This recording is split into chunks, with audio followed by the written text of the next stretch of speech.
everyone. It's nice to have you with me for the next few minutes.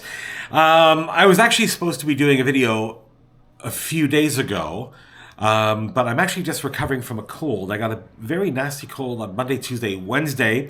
Thursday was feeling a bit better. And today, Friday, feeling much better. I still sound a bit stuffed up, and I still cannot breathe through this nostril, but it's actually just enough to be able to do a video. A few days ago, I was sounding like this, you see. You're a bit of a monster, you know. But much better today. Have to get better because I'm actually doing a trip in a couple of days, which you'll see in an upcoming video. But I wanted to take time out to talk about communication devices.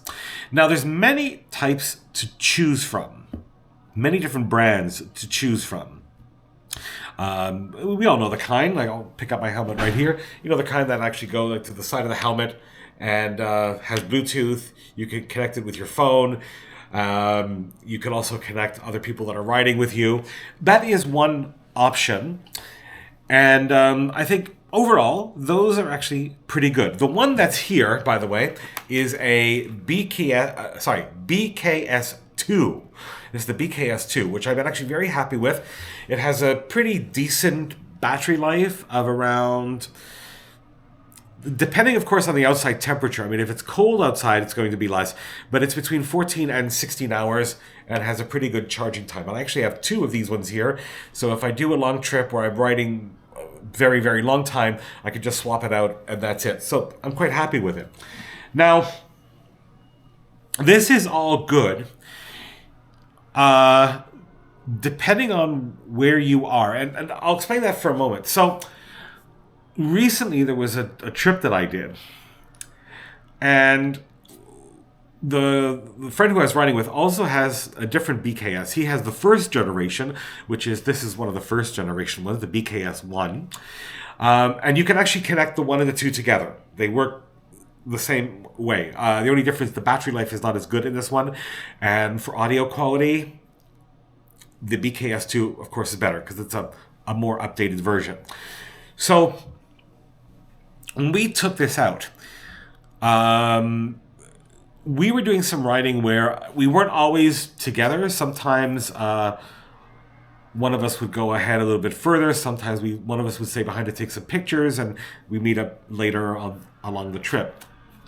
And in the mountain areas especially, with windy and twisty roads, these Bluetooth connected ones are not good for that far a distance. So the BKS1 and the BKS2, I think I've averaged maybe around 300 to 500 meters before they start cutting out.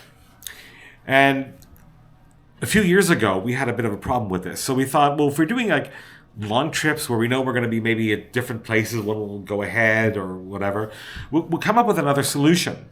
Of course, you're limited to what you can use the BKS for or many of these other Bluetooth devices. You can use your phone. That is true. You can use your phone and make a phone call through Line or WeChat or WhatsApp or even just a regular telephone call and feed it through.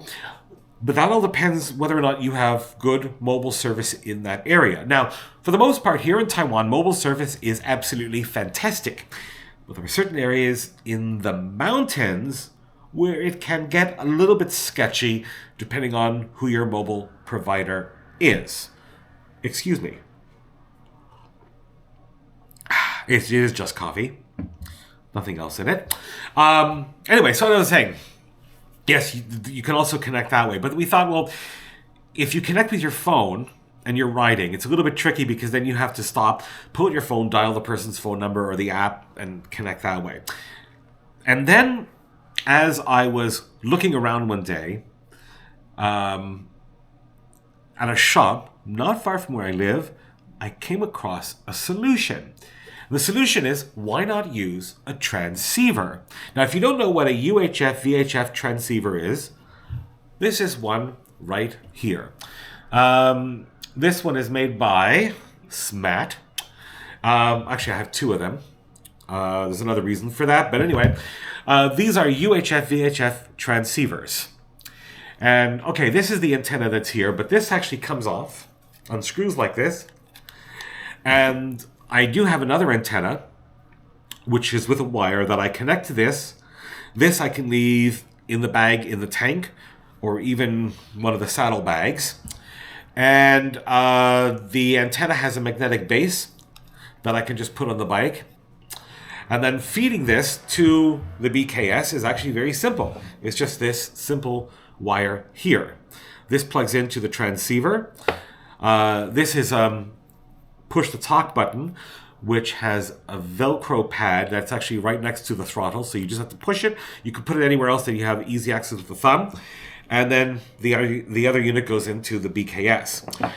Now there's an advantage with this in that if I'm using not this antenna, but the antenna that is connected externally, and I can have this somewhere else in the bag, there's about a 5-kilometer distance that you can cover. And the good thing is, I just turned it on, is that you can choose, I don't know if you can see it, let me turn it on here. You can choose different frequencies to use. So all you have to do is find a clear channel in your area. Now there's some areas in the world where you do need a license for these, but it's actually very easy to get. Otherwise, you don't really need it.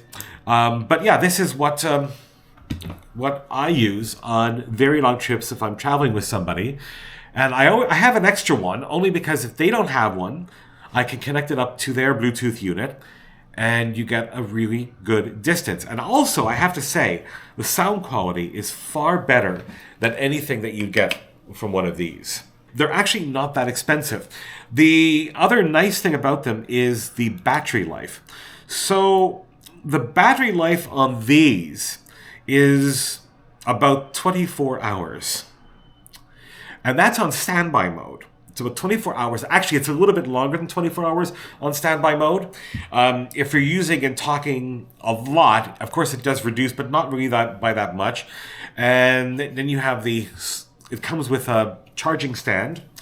This one here is, I was very lucky with this one because this charger here came with 2 adapters. One that was for 110 to 120, and then also came with another one for Europe, which is 220 volts. And it's just a matter of swapping it out. And in this one here, if you have an extra battery, you can also just charge the extra battery. So you always have 2 batteries. Anyway, that is actually just a little idea or solution. If you think the standard Bluetooth communication items like the BKS1 or BKS2 or the other brands are not that great, you can always go down the transceiver route. The external antenna was also not that much. I think I paid around 15 euros for it. Now, what I normally do when I'm using this is this cable here. I will have this in one of the bags in the back of the bike, and then just run this through my jacket into my helmet. That's it. Very simple. And the same with the antenna for the transceiver itself. I just run a little bit on it and magnetically stick it to the bike. You can stick it anywhere on the bike, really. But yeah, I'm really, to be honest, very impressed at the distance that you can get. Now, as I said a moment ago, you should check whether or not in your area you do need a license to operate this kind of transceiver. It does vary from country to country, and if you do need a license, it's very, very easy to get and doesn't really cost that much, but it is an option if you're just not satisfied, like I said, with any of the other communication devices. Anyway, let me know in the comments below what you think of this. Is this something that you have used before? Like, comment, and subscribe, and I'll see you soon.